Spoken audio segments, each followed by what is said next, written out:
When I was in my 20s, I lived in a rather nice apartment building with my buddy who we will call Tony. Living next door was a woman who we will call Sarah. Sarah didn't always live alone in the apartment next door. When we first moved in, she was living with her boyfriend who we will call Tim. One night there was a disturbing argument that led to Tim moving out. After Tim moved out, Sarah became more friendly with us. She confided in us that Tim was very controlling and abusive during their relationship. She seemed a lot happier that he was gone and seemed more friendly not just with us but with the other neighbors as well. We would get together sometimes in the common area of our building to play pool or barbecue outdoors in our green space. Sometimes Sarah would vent to us that Tim was still bothering her and that he would call her phone non-stop daily. One time she showed us her phone, which had over 300 missed calls from Tim. She said that sometimes she would get out of her car in the garage and Tim would be right there waiting for her. Tony and I urged Sarah to call the police and file a restraining order, but for some reason she was scared because of Tim's position as a police officer. We felt bad for Sarah, but we didn't want to involve ourselves too much because Tim honestly sounded like a freaking psycho. Months went by and Sarah continued to suffer through Tim's harassment.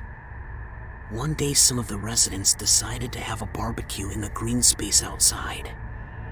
Sarah had invited a guy she had been seeing for a few weeks. Everything was going well, but suddenly, Tim pops up out of nowhere. He started screaming at Sarah and calling her nasty names.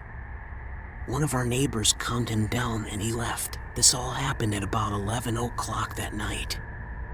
The rest of the night went fine and we all comforted Sarah and tried to cheer her up before the gathering ended. About an hour later we said goodbye to each other and went out separate ways, most of us to our respective apartments. The next morning, at about 2 o'clock, we heard knocks at Sarah's door.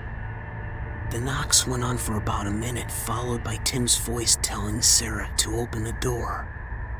She told Tim to go away, which made him angry.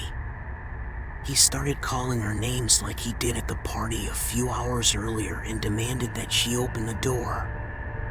He was also accusing her of sleeping with the new guy that she had brought to the party and said he knew the guy was in there. Eventually, once Tim realized that Sarah wasn't going to open the door, he just left.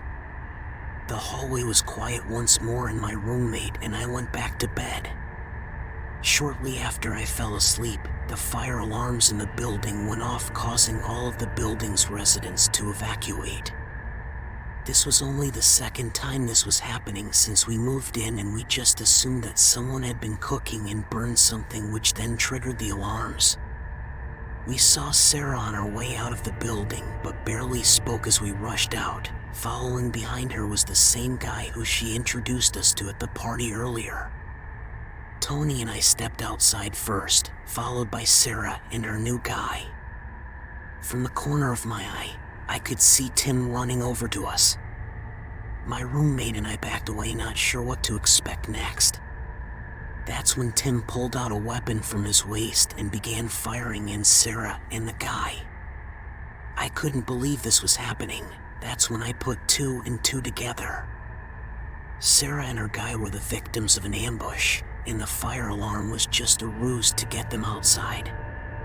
It was obvious to us that Tim had pulled the fire alarm on his way out of the building. All of the residents were screaming and running away from where Sarah and her companion were lying on the ground fighting for their lives. The police, firefighters, and EMTs arrived quickly on the scene. Sarah and her new guy were taken away by ambulance while the firefighters went into the building to investigate what set off the fire alarm. Outside, the police were questioning witnesses, including my roommate and I. We told them everything we knew, including the events that led up to that morning. When we told the police who the suspect was, they were shocked and asked us if we were sure. It wasn't long before Tim was arrested, and everyone was relieved to hear the news. Like I said, our building was a nice building which was located in an upscale neighborhood.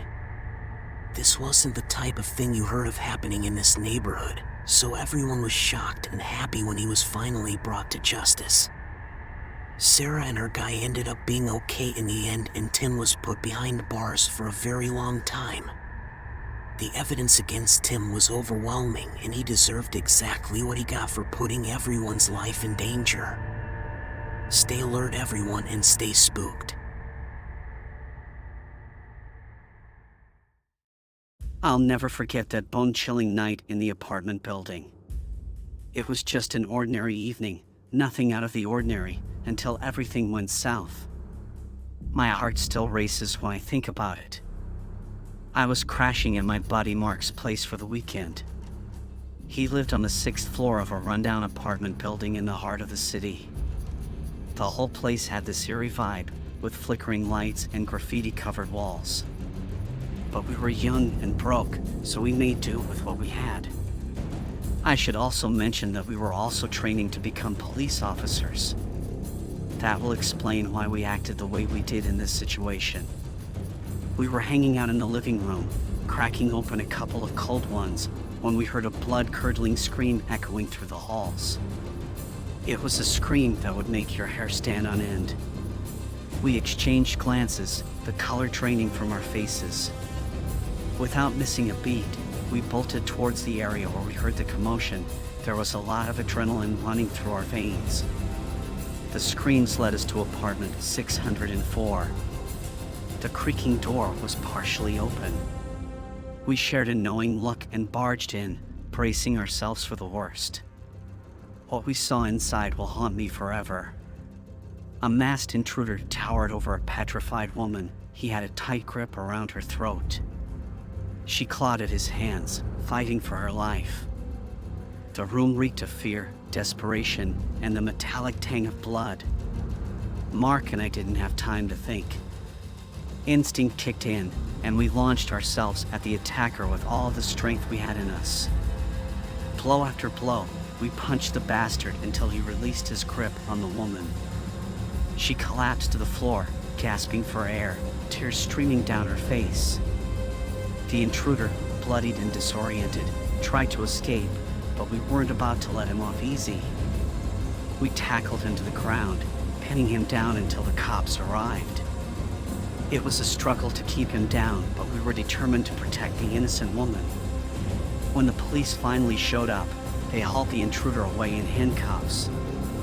The woman, still shaking, thanked us over and over. It was a surreal moment, knowing that we had saved a life that night. As the adrenaline subsided, the reality sank in. We could have easily been the ones lying on the floor, fighting for our last breaths. That night changed us. We became more aware, more cautious. We never took our safety for granted again. We were just regular guys in an ordinary apartment building, but when push came to shove, we stepped up and became heroes.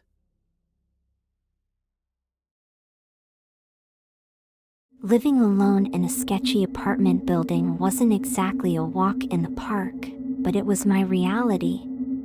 The neighborhood had a reputation, and my building seemed to attract all sorts of trouble. I was used to being on high alert, but one night, things took a sinister turn that left me shaken to my core. It was late, and I had just finished a long day at work. As always, I had to tackle those dreaded stairs since the building didn't have an elevator. Little did I know that this night would be different. As I made my way up, I could hear the sounds of rowdy laughter. I could hear the voices of a group of guys echoing through the stairwell. My heart sank. I knew I had to be careful. Unwanted attention was the last thing I needed. But luck wasn't on my side that night. As I rounded a corner, the group came into view. Their wolf whistles and cat-calling irritated me as I walked by. I tried to ignore them, keep my head down, and push past. But one guy, the loudest of them all, had other plans. He swaggered toward me with a creepy grin on his face. He stepped in front of the door, blocking my path, while his friends snickered in the background. My heart was racing out of control, and my hands clenched into fists. I wanted to scream, to lash out at them, but I didn't want to escalate things. "Hey there, sweetheart. Where do you think you're going?" he said to me. I felt a knot tighten in my stomach as he looked at me. His friends jeered, but as time passed, they stopped laughing when they saw how upset I was getting. It seemed even they had limits to their cruelty. They started telling him to leave me alone, telling him it wasn't worth it. But he just kept going. In the meantime, I was desperately looking around for an escape when suddenly I heard a familiar voice through the stairwell. "What's going on here?" the voice said. Relief washed over me as another neighbor appeared, his presence a welcome interruption. The group of guys scattered like rats. The neighbor who yelled at them was an older man who had lived in the building for years. Rick was a sturdy man with a no-nonsense attitude who stared them down as they ran away. He looked at me and asked me if I was all right. I nodded and said thank you. He walked me to my floor to make sure I was safe until I reached my door. I closed the door behind me and immediately felt safe. I called my dad and told him what happened. The next day he came over and brought me pepper spray and a taser so I would be prepared for the next time I find myself in a dangerous situation. From that night on, I took extra precautions. Whenever I was about to take the stairs, I would have my taser ready. I lived alone in an apartment building next to a veteran who we will call Paul. He was always a bit peculiar, but I assumed it was because he had seen a lot during his deployment. I never suspected the darkness that lurked beneath his surface until one day. As I walked by the property management office, I noticed an intense argument unfolding between my neighbor and the property manager. They were both sort of getting loud with each other. There was a lot of tension, to say the least. Paul was more aggressive than the property manager, and it was obvious that something was terribly wrong. Out of nowhere, in a fit of rage, my neighbor Paul reached into his steel-toe boot and took out a knife. My heart skipped a beat as he lunged at the property manager. I was terrified but decided without hesitation. I ran towards them, desperate to intervene and prevent a tragedy from happening. Even though Paul was a little strange, he was always polite, and the property manager was also a nice man. I figured there must have been a terrible misunderstanding and I just wanted to defuse the explosive situation. I reached them just in time, thrusting myself between Paul and the property manager. I pleaded with Paul, calling out his name and urging him to reconsider his actions. He turned around and pointed the knife at me and swung it at me a couple of times before he recognized me as his neighbor and that I was only trying to help. That's when he began to calm down a bit. In that moment, I began to reason with him, reminding him of the consequences he would face if he followed through with his violent intentions. He slowly loosened his grip on the knife, and he dropped it to the ground. He slumped his shoulders, and tears streamed down his face. I felt really bad for him and assumed that there was something deeper going on. I never found out what happened to set Paul off, but a few days later when I saw him, he thanked me for calming him down. A few weeks later, I noticed that his apartment was being shown to prospective renters, and that's when I found out that Paul had left and wouldn't be returning. Living in a close-knit community, I had the pleasure of having a friendly and kind neighbor, a young woman who seemed to have it all together. She had recently become a new mom, and despite the absence of a man in her life, she embraced motherhood with grace. We often exchanged smiles and small talk in the hallway, and occasionally her mother would come by to visit and offer support. Life appeared to be filled with joy and contentment for her until it took a dark turn. After giving birth, my neighbor's demeanor changed drastically. She became withdrawn and detached, no longer radiating the warmth and kindness she once did. The exhaustion and sleep deprivation that come with caring for a newborn were etched onto her face. Her eyes, once filled with light, now seemed dull and lifeless.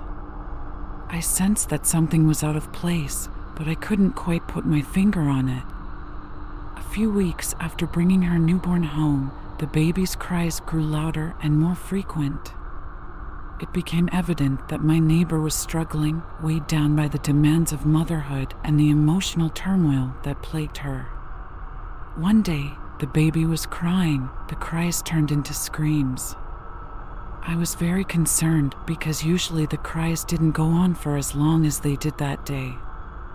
I was worried for the well-being of both the mother and the child, and I made a difficult decision. I called the police.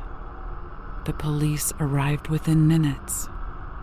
They entered my neighbor's apartment, and I held my breath, hoping for a resolution that would bring peace to both her and her baby. Time seemed to stretch endlessly until finally the officers returned. What I found out next was shocking and really disheartening. It was revealed that my neighbor, suffering from postpartum depression, had harmed herself. The weight of her pain had become too much to bear, leading to a moment of desperation. However, there was a glimmer of hope amidst the darkness. The baby, thankfully, had remained unharmed. I know this story was short, but I hope it was able to help someone who may be suffering.